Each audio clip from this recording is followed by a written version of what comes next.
Effectuons le numéro 37 de la page 419 du chapitre 11, conservation de l'énergie, incluant l'énergie cinétique de rotation. Alors ici, on a une tige qui est verticale avec un pivot qui est à l'extrémité de la tige. Donc la tige a une masse grand M et une longueur grand L.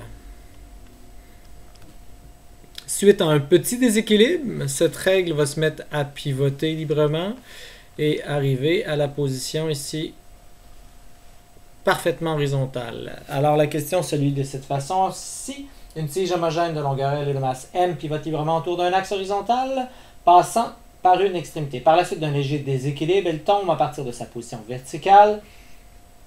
On vous demande quel est le module de la vitesse linéaire de l'extrémité de la tige lorsqu'elle est horizontale.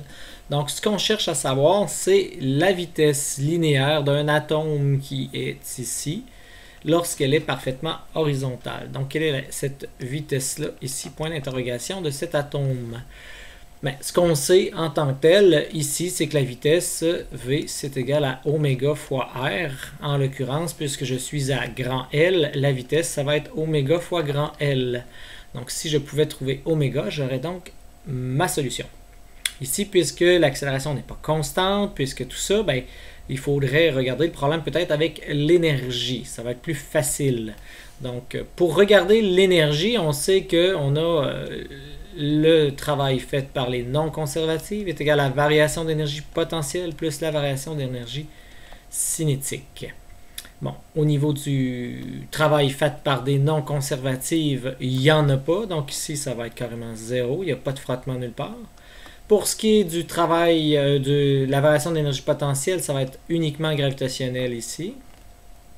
Pour ce qui est de la variation d'énergie cinétique, ben, l'énergie cinétique, ici, il n'y a pas de translation, il n'y a que de la rotation. Donc, ça va être la variation d'énergie cinétique de rotation uniquement.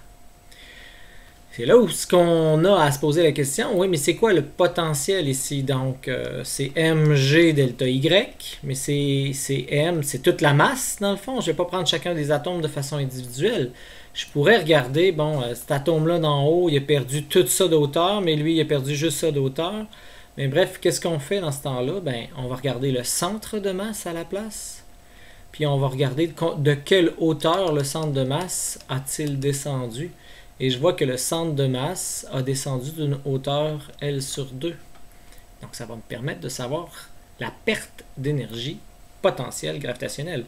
Donc c'est grand M, G, et delta Y, en fin de compte, c'est moins L sur 2. Parce qu'il a baissé. Maintenant, je sais qu'à ça, c'est plus l'énergie cinétique de rotation, une demi, le I d'une tige qui est fixé à son bout, fois oméga carré. Une demi I oméga carré. C'est l'énergie cinétique de rotation. Bon, maintenant qu'on a ça, quel est le I d'une tige fixée à son extrémité? Le I d'une tige fixée comme ça, le I de cette tige-là, c'est le I du centre de masse plus MH carré. Si je regarde le I d'une tige lorsque le centre de masse est là, puis que l'axe de rotation passe là-dessus, puis que ça pivote, le I est donné par l'intégrale qui a été faite, 1/12e ml carré, c'est toute la longueur, puis toute la masse de la tige. À ça, nous, on a décidé de prendre un axe de rotation qui passait par l'extrémité là. Donc, on a tassé de H étant L sur 2. Donc, c'est M, L sur 2 au carré. Le H représente ce qu'on s'est tassé. Et là, quand on additionne tout ça, ça fait un quart. Un quart plus 1/12e. Donc, en fin de compte, ça fait comme 3/12e plus 1/12e, ça fait 4/12e. Bref, ça fait 1/3 ml carré. Donc, je sais que dans le Benson, il est donné dans la feuille de formule. Je n'aime pas du tout qu'il soit donné dans la feuille de formule parce que des fois, les étudiants essaient de faire le théorème des axes parallèles avec cette formule-là. Vous n'avez pas le droit de faire le théorème des axes parallèles, ce que je viens de faire là, avec un I qui n'est pas le I du centre de masse. Donc, vous ne pourriez pas décider de prendre, mettons, si je faisais l'axe pour là, ici, prendre 1/3, puis après dire que ça, c'est H. On n'aurait pas le droit du tout. Donc, ça fait faire des erreurs aux étudiants. Je n'aime pas ça du tout. Bref, un coup que c'est dit, refaites. Hein, vous ne l'avez pas sur notre feuille de formule. Donc, refaites ça au complet. Donc, là, je vais pouvoir aller mettre ça dans mon équation. Donc, ma perte, donc c'est moins M, G, L sur 2, plus une demi, parenthèse, 1 tiers, M, L carré, oméga carré. Et c'est là où est-ce que je me rends compte que, ben, dans le fond, L carré, oméga carré, je ne sais pas si vous voyez ce qu'il y a ici, hein, oméga L, mais si c'est au carré, tout ça, ça va devenir V carré. Bon, je vais être capable de trouver la vitesse à l'extrémité, on s'entend bien, c'était bien à l'extrémité que j'étais.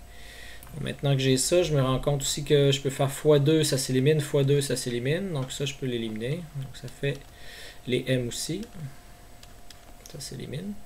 Donc ça fait moins G grand L. Là, il me reste 1 tiers V carré. Donc, on isole. V carré est égal à 3GL. Donc, V est égal à racine de 3GL.